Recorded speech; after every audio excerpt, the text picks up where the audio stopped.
Chapter 29. Puno ng tawanan ng pool area habang nag-iihaw kami. Gusto ko kasing kumain ng inihaw na isda. Kasama ko ang mga kasambahay at mga tauhan. Kung dati naiilang sila na kasama ako, ngayon nasanay na sila. Para na nga kaming magkakabarkada. Sigurado taob ang kaldero nito kay Ona. Sabi ni Kuya Nanding na binabliktad ang malaking tilapia sa ihawan.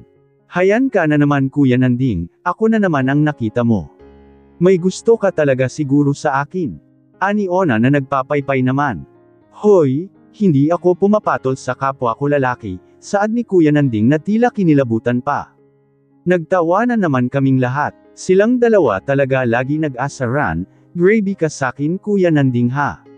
Kapag ikaw na fall sakin di kita sasaluhin. Asa ka naman na ma-fall ako sayo. Mag-ante ka lang.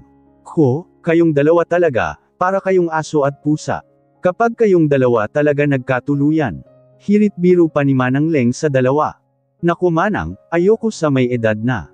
Buwelta ni Ate Ona. Ayaw mo sa may edad pero wini-wish mo na ma-fall ako sayo. Ikaw yata ang may gusto sa akin eh. Sabat ni Kuya Nanding. Hoy, ang kapal mo Kuya Nanding. Ay sabay-sabay naman naming sambit. Namula ang mukha ni Ona na lalo naming ikinatawa. In fairness bagay kayong dalawa, dagdag pang asar pa ni Ate Che. Oo nga, bagay sa inyo ang pangalang Onan. Ona at Nanding. O di ba ang taray? Layag na layag, sabi pa ni Ate Lucy. Pulang-pula naman ang mukha ni Ate Ona at Kuya Nanding. Tawa naman kami ng tawa. Teka, nasaan pala si Dina? Tanong ni Manang Beng at nagpalingaling nga.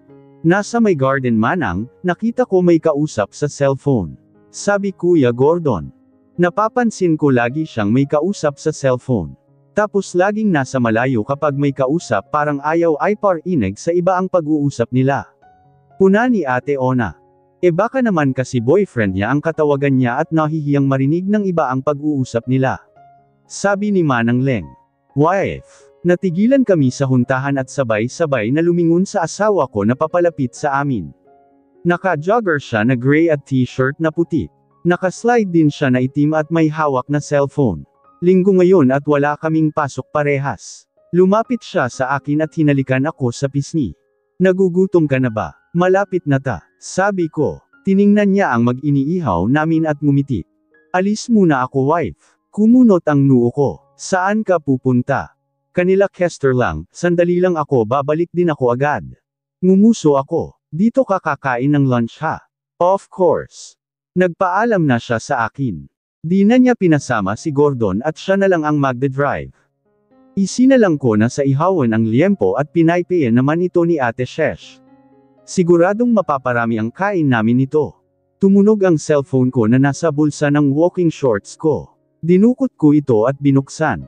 Natigilan ako nang makita ang text ni Mommy. Gusto niyang makipagkita sa akin sa isang coffee shop sa labas lang nitong subdivision. Bumuntong hininga ako. Siguro ito na ang oras para makapag-usap kami at magkaayos. Wala na akong tampo sa kanya. Nireplyan ko si Mommy at sinabing hintayin ako.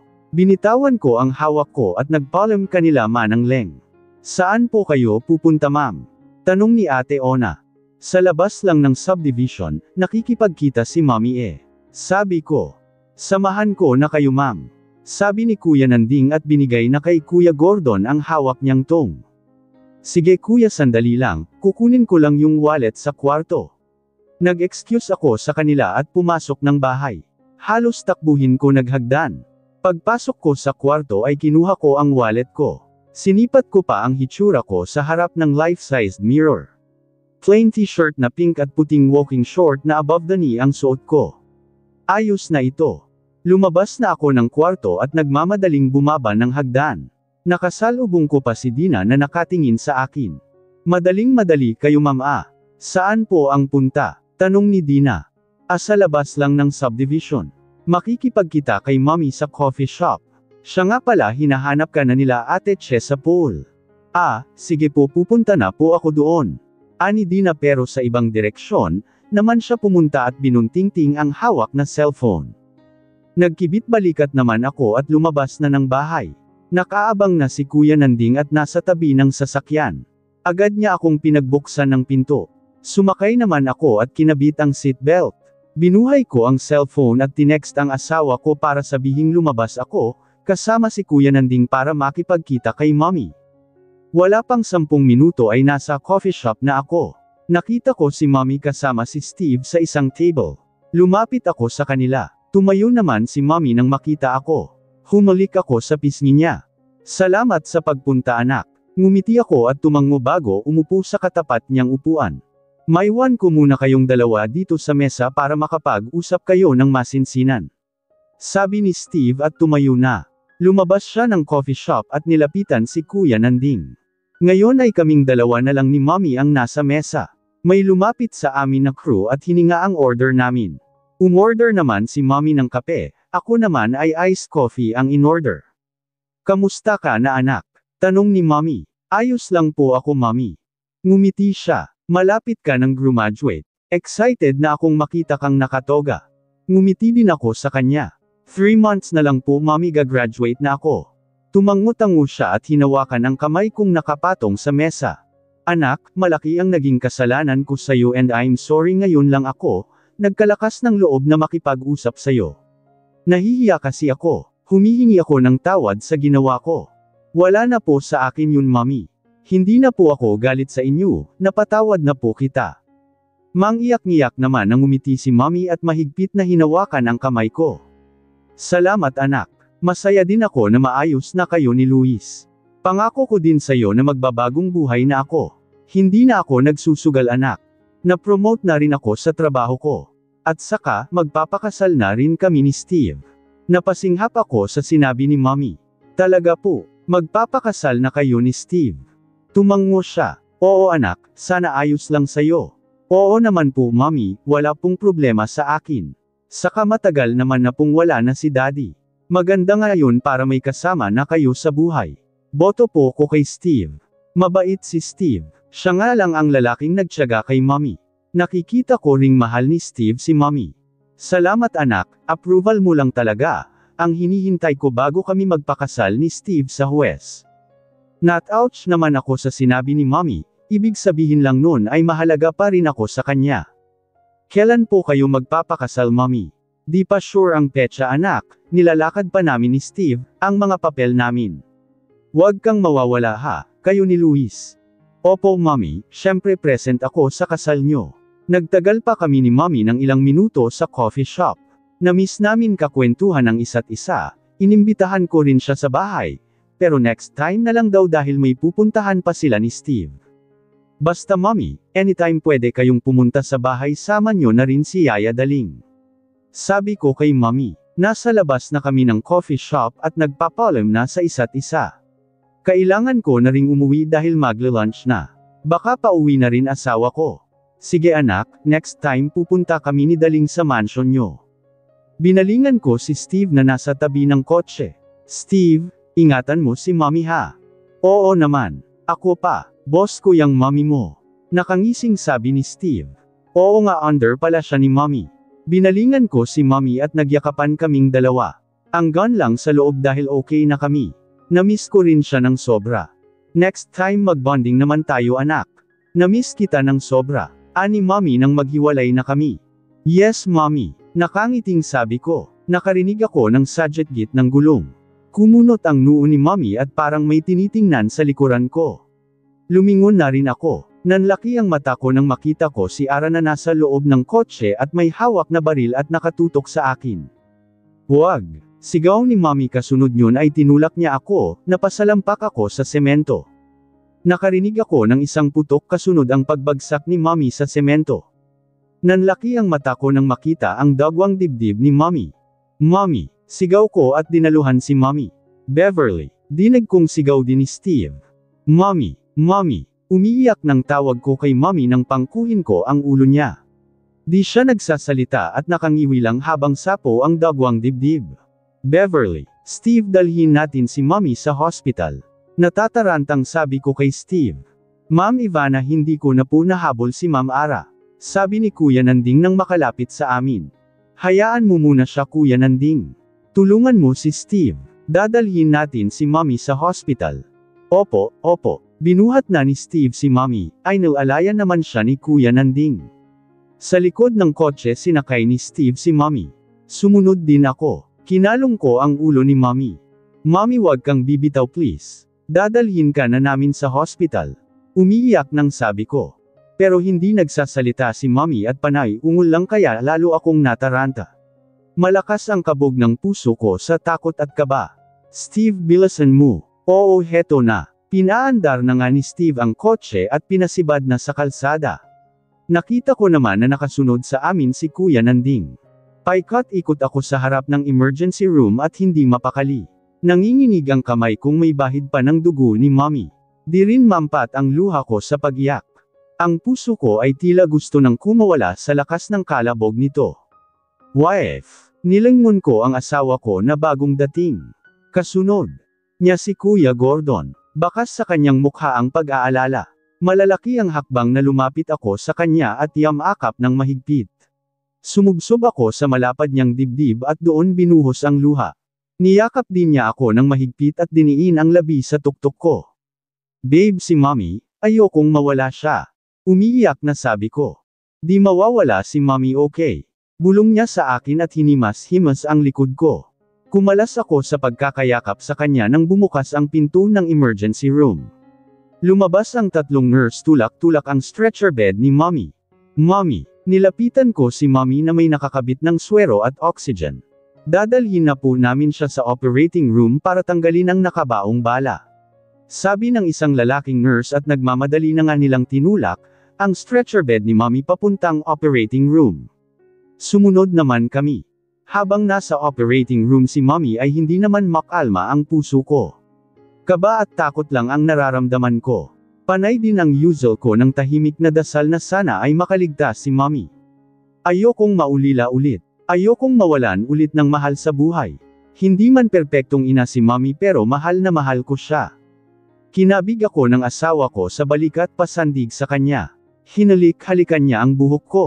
Kahit papaano ay kumakalma ako ng kaunti. Siguro kung wala siya ay baka nag-collapse na rin ako. Napatiimbagang ako sa sinabi ni Nanding. Nagpupuyos ang dibdib ko sa galit kay Ara.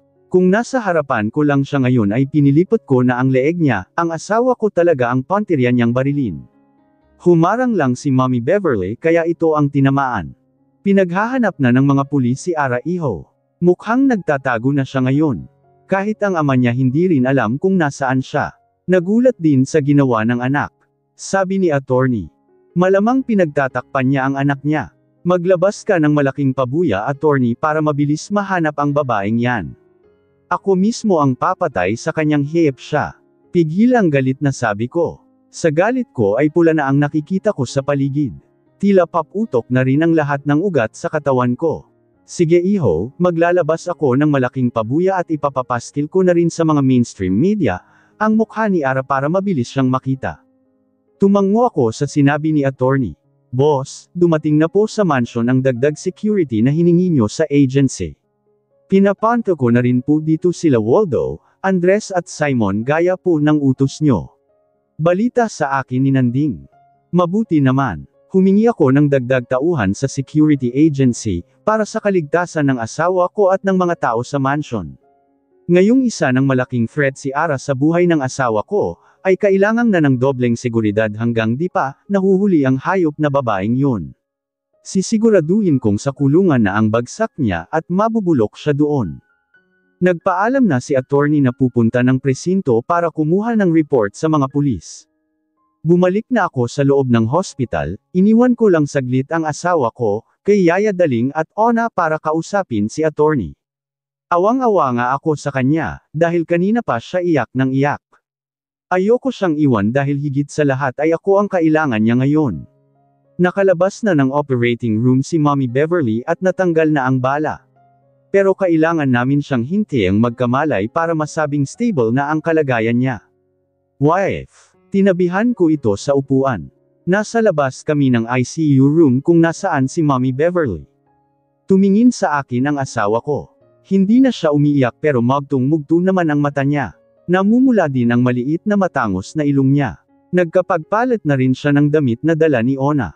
Babe, bakit ang tagal magising ni Mommy? Tanong niya sa akin. Wala pa ang taning na oras na binigay ng doktor. Lakasan mo lang ang loob mo, wife. Magtiwala ka lang kay mommy. Majay gising din siya. Pagpapalakas loob ko sa kanya. Muli na namang tumulo ang luha niya. Kinabig ko siya at pinahid ng kamay ang luha niya. Huwag ka nang umiyak, wife. Magang-magana ang mata mo, oh. Alaw ko sa kanya. Majay gising si Beverly. Ivana, ikakasal pa kami niyang mommy mo. Aba, hindi niya ako pwedeng iwan, nangako siya sa akin. Sabi ni Steve na nakasandal sa pader at nakatingin sa salamin ng ICU room kung saan kita sa loob si Mommy Beverly. Hindi pa siya nakakapagpalit ng duguan niyang damit. Namumula na nga rin ang mata niya. Matapang ang mommy mo, Ivana. Majay gising din yan. At hulaan mo pag gising niyan mga pores niya, ang unang aalalahanan niya. Ani Yaya Daling. Bahagya namang napangiti si Ivana at sinondig ang ulo sa balikat ko. Naghintay kami ng mga oras sa harap ng ICU hanggang sa magising si Mommy Beverly. Alam kong kahit ayain ko siyang umuwi muna ay hindi siya papayag. Kaya sasamahan ko muna siya dito. Naalimpungatan ako sa haplos sa buhok ko. Tinaas ko ang ulo mula sa pagkakayukyek sa gilid ng hospital bed ni Mommy. Nagkamalay na siya kagabi at nilipat na dito sa private room niya. Stable na daw ang heartbeat niya, sabi ng doktor. Pero ayoko pa rin siyang iwan at gusto kong makasiguro. Kaya kahit anong pilit nila sa akin na umuwi muna para makapagpahinga ay tumatanggi ako. Tiningnan ko si Mommy. Payapa pa rin siyang natutulog pero normal na ang paghinga niya. Ivana, umuwi kaya muna kayo ng asawa mo para makapagpahinga naman kayo. Sabi sa akin ni Yaya Daling. Mamaya na lang po ya, kapag nagising ulit si Mommy. Si Luis po. Ginala ko ang mata. Kami lang ni Yaya Daling at Ona dito. Si Ona ay natutulog sa sofa. Gaya ko ay hindi rin umuwi ang asawa ko, sinamahan niya talaga ako dito buong magdamag. Nasa labas kausap ang mga tauhan nyo. Si Steve naman ay umuwi muna para makapagpalit ng damit. Tipid akong ngumiti, ikaw din ya, umuwi ka muna para makapagpahinga. Wag mo kong alalalahanan. Kayo dapat ng asawa mo ang umuwi muna para makapagpahinga. Stable naman na daw ang mommy mo. Saka Lunes ngayon di ka ba papasok? Umiling-iling ako. Hindi po muna ya, babantayan ko muna si mommy. Ay text ko na lang si Ana at yung professor namin. Bumuntong hininga si Yaya Daling. Hay sige, ikaw ang bahala. Hinawakan ko ang kamay ni mommy at tumitig lang sa mukha niya. Sariwa pa sa alaala ko ang nangyari kahapon. Para iyong bangungot. Malinaw kong nakikita, ang galit na mukha ni Ara na hawak ang baril na nakatutok sa akin. Ako. Sana ngayon ang nakarete sa kama kung hindi lang sinalo ni mommy ang bala. Ang sabi ng asawa ko. Pinaghahanap na raw ng mga pulis si Ara at naglabas na rin siya ng pabuya para mahanap ito. Hinding-hindi ko mapapatawad ang babaeng yun. Napaka-heyep niya. Utak kriminal siya. Dapat sa kanya mabulok sa kulungan. Naluha ako at dinala ang kamay ni mommy sa pisngi ko. Hindi ako makapaniwalang kayang sakripisyo ni mommy ang buhay niya sa akin. Pero takot ako na mawala siya. Ayokong maulila ulit sa magulang. Thank you mommy. Naiiyak na anes ko. Narinig kong bumukas ang pinto. Lumingon ako. Pumasok ang asawa ko na may dalang 2 brown paper bag at 4 na paper cup na kape. Inilapag niya ito sa maliit na mesa na nasa gilid ng dingding. Inaya niya si Yaya Daling na mag-almusal bago lumapit sa akin. Wife, breakfast ka muna. Aya niya sa akin at hinaplos ang buhok ko. Tumango naman ako at tumayo. Nagising na rin si Ona at inaya na rin ng asawa ko na mag-almusal.